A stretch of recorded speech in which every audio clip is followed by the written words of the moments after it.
Mahatma Gandhi. ¿Mahatma significa alma grande? Alma grande, alma grande. Le pusieron un apodo que le pusieron a Gandhi por la obra que hizo.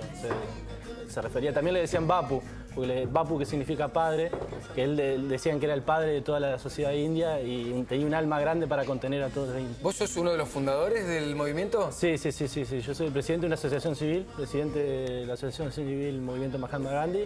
Y bueno, lo que intentamos un poco es rescatar toda esa cultura que Gandhi intentaba ya en su época impregnar y bueno, aspiramos a un cambio cultural desde ciertos aspectos. ¿Viste el Gandhi que hizo cobre en Calle Dorrego? Sí, tengo una foto con él. No, yo le mandé un mensaje, la verdad que lo felicité. Los chicos de ese espacio son amigos míos y la verdad que es hermoso. Le contamos a la gente que Cobre es nuestro muralista. Ahora ya es grande, ya firma como Cobre nomás. Antes era niño de Cobre.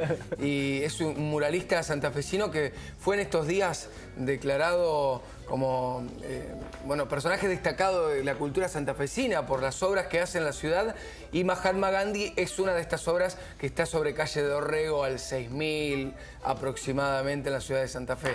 Sí. Volviendo al movimiento Mahatma Gandhi, ¿dónde están trabajando en la ciudad de Santa Fe para llevar adelante esta cultura gandiana? Si bueno, nosotros tenemos un predio que está en Pasaje Liniers, entre Aguado y Estrada, en Santa Rosa de Lima. Y bueno, estamos tratando de juntar fondos y juntar, digamos, los profesionales, porque vamos a hacer un instituto de formación social.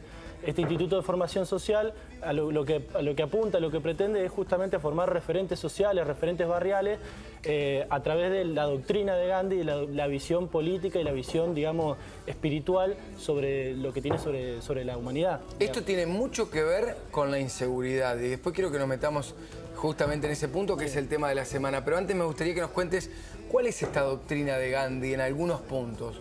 Hay dos principales ejes, digamos. Uno que es trabajar sobre los hombres en el cuerpo, la mente y el alma.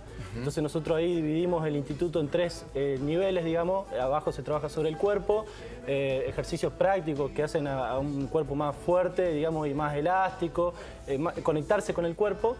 La mente, que es netamente lo intelectual, digamos que nos apoyamos también mucho en las instituciones tradicionales, escuela, universidad, pero a la vez impregnamos ese cambio cultural que queremos desde lo intelectual. Y también la cuestión espiritual, que cada uno se puede, o las iglesias lo pueden resolver de distintas formas, pero nosotros tratamos de que cada uno se encuentre consigo mismo, desde el punto que prefiera. Desde la meditación, desde el rezo, desde, no sé, desde el punto que quiera, pero el encuentro con uno mismo es lo que intentamos generar en la persona. Y esto lo están convidando. Lo estamos proyectando, digamos. Al resto de la sociedad. Claro, es digamos, un proyecto en el que estamos avanzando. Y después el otro punto importante que te decía, el otro eje, Gandhi hablaba en su momento del renunciamiento. ¿Y qué vale ese tipo de renunciamiento? Es un doble renunciamiento, que es un renunciamiento a las pasiones y a las posesiones. Lo que decía Gandhi es que, bueno, que obviamente compartimos y que tratamos un poco de que se dé a conocer esto, es que las personas, para tener un encuentro más cercano con Dios o con la verdad, como él llamaba la verdad para no ofender a nadie, para hablar del universo, de Dios, de la fuerza energética que recorren a todos los seres humanos, él hablaba de un doble renunciamiento a las pasiones y a las posesiones.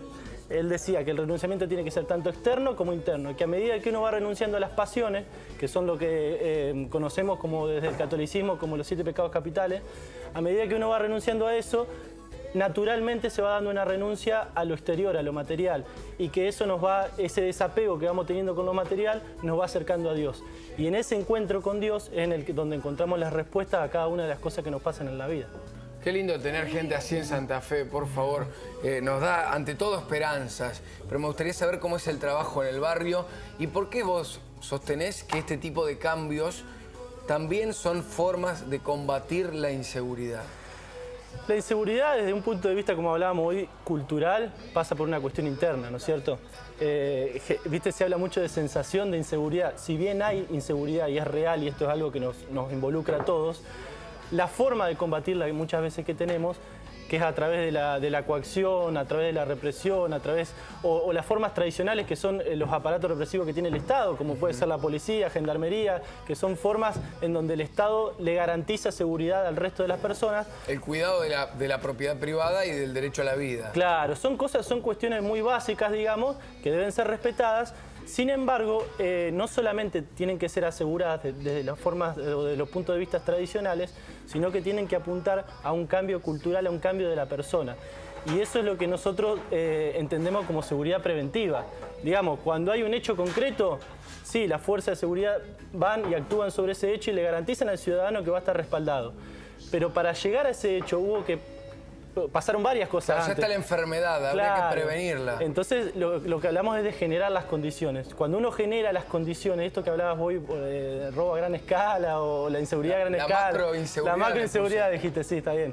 Bueno, nosotros lo que intentamos hacer es, a partir de un cambio cultural, generar las condiciones para que esa macroinseguridad sea una macroseguridad.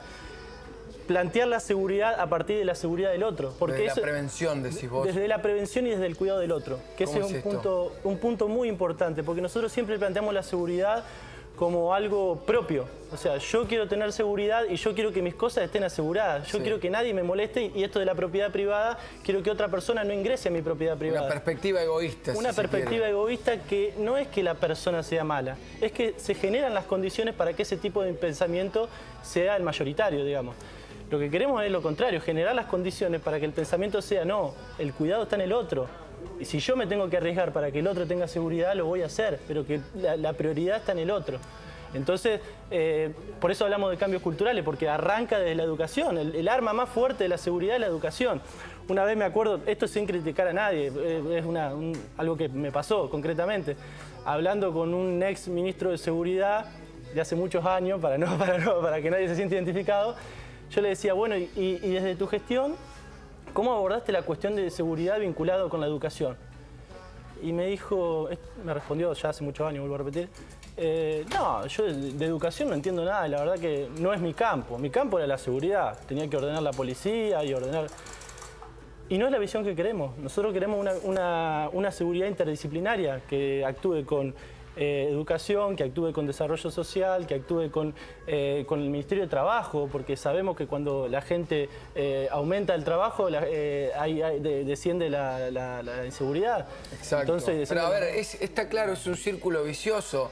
Si la gente no tiene para comer, no tiene para darle gustos mínimos a sus hijos o para que puedan cumplir los derechos básicos que nos dice la Constitución, va a buscar la herramienta para poder lograrlo. Y esto va a generar, si no tiene un acceso a estos derechos, va a generar inseguridad claramente. Es muy triste y estamos viendo como gente de clase media que no tiene laburo o que se mantenía por changas y demás o por cosas que salvaban el día a día y hoy no lo tiene, revisando la basura.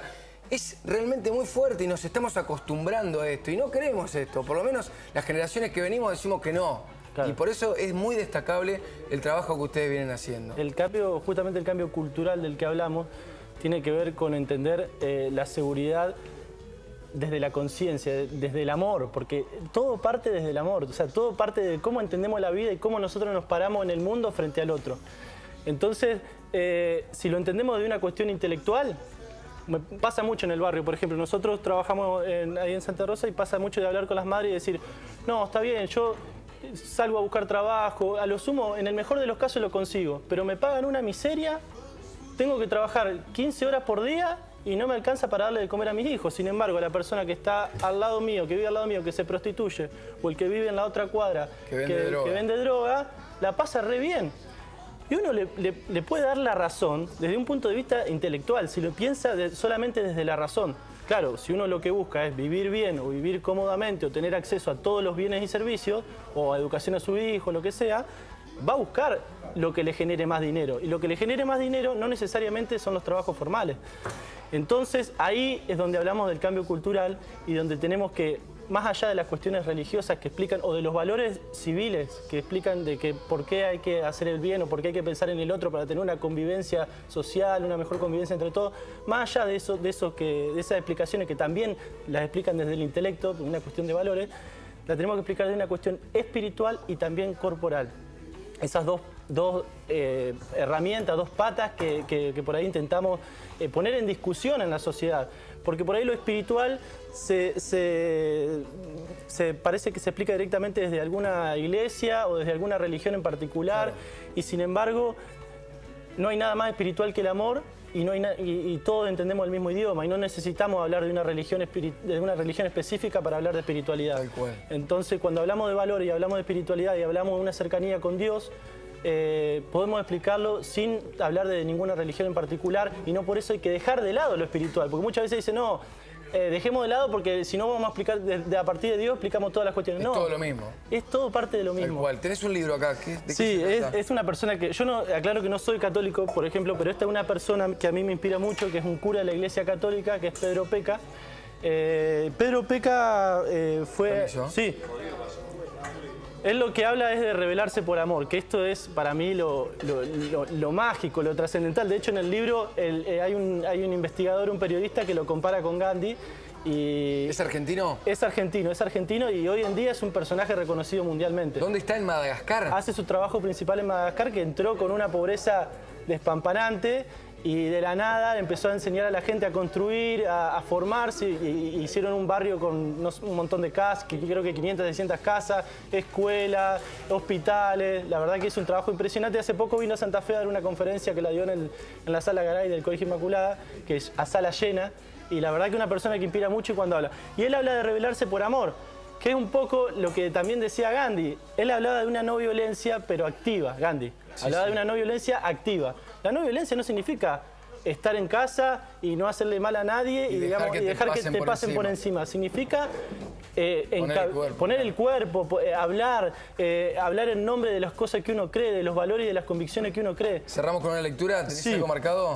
Tenía marcado esto. Muchas cosas marcadas, pero hay algo que querías leer. Sí, esto Peca dice, entonces rebelémonos, dice Peca. En primer lugar, contra la decadencia de sentido y de los valores.